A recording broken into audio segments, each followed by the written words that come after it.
الحمد لله والصلاة والسلام على رسول الله وعلى آله وأصحابه ومن والاه ومن سار على نهجه مقتدى بسنته مودين إلى يوم الدين أما بعد. My dear respected brothers and sisters, Assalamu alaikum wa rahmatullahi wa barakatuh. As we covered in our previous episode, the first project that the Prophet ﷺ he executed in the Medina, which is building the Masjid and its roles, I would like to conclude it with a set of practical lessons learned and recommendations and proposed projects related to that topic. And you will find that in this series, inshallah, because we are going to cover 10 projects. Some of them, they will take one episode. Other projects, maybe they will take 3 episodes, like the Medina's market.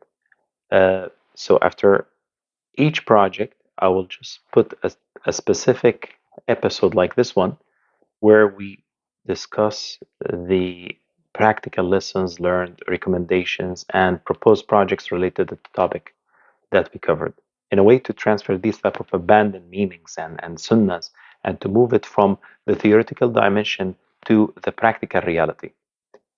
As the seerah of our Prophet Muhammad ﷺ that I'm sharing it with you over here, I believe it's not just a bedtime story. We need to project this seerah and its meanings on our reality over here in Canada. And this is what I call from fiqh al-da'wah. And I will share with you some of the ideas and recommendations and proposed projects in a way to initiate the thinking and also taking actions.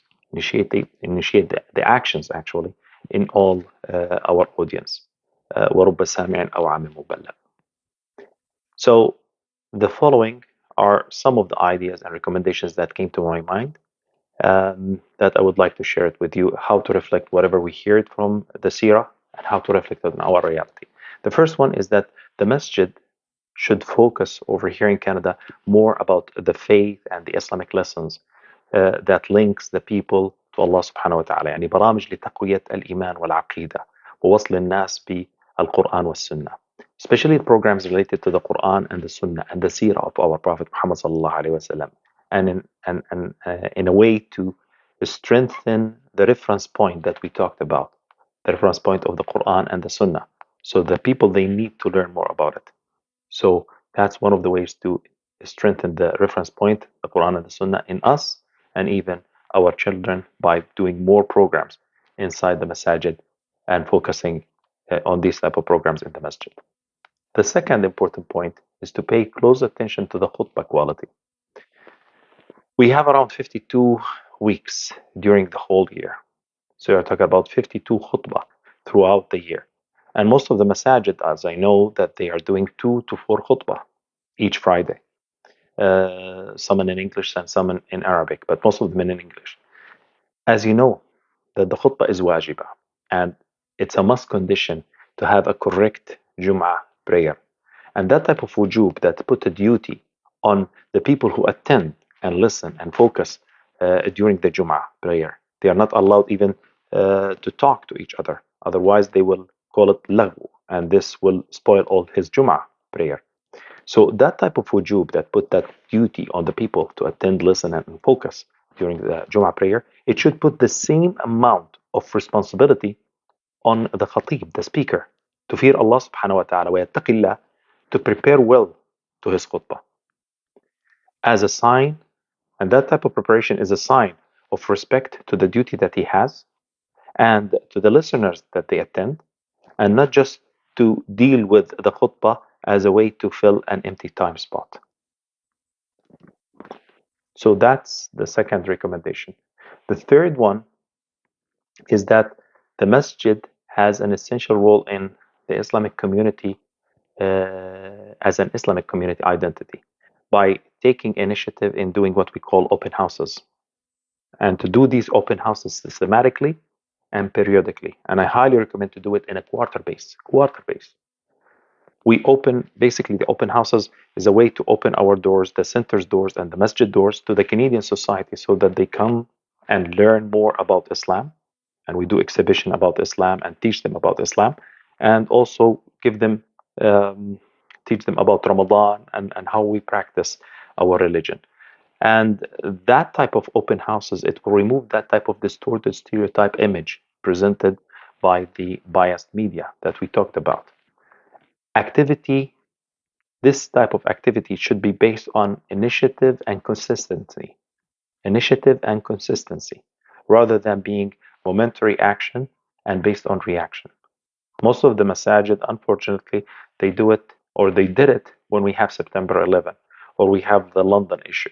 So they do it as a reactive action and momentary action. We shouldn't do it like that.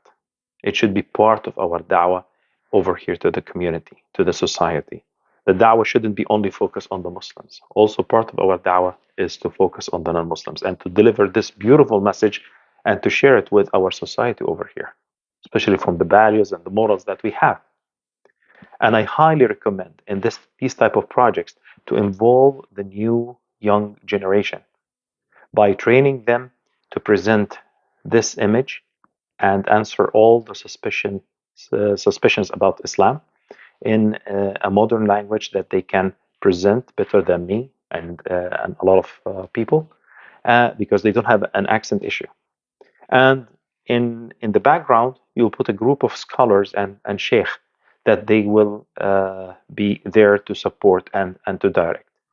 And this is crucial, basically, and it will benefit our youth, and it will boost their Muslim identity, personal identity, when they start to defend and to explain Islams to the non-Muslims in these open houses. Number 4, I highly urge the Masjid also to participate in the Canadian society by donating to the poor through what we call food banks, to do food banks through these centers and the Masjid. And a lot of Masjid, they are doing this. Through the vaccination activities, and I found a lot of Masjid also centers, they do this. So I highly recommend to do that because that has a huge impact on the society. And the blood donation, through blood donation, to use it through the center. This is one of the core messages of the center, of the Masjid role. And the Canadian society, and for the Canadian society actually to see the Masjid, and through it they see the Islam as a beacon. When they do these things, they will see it as a beacon of giving goodness and positive interaction with the society.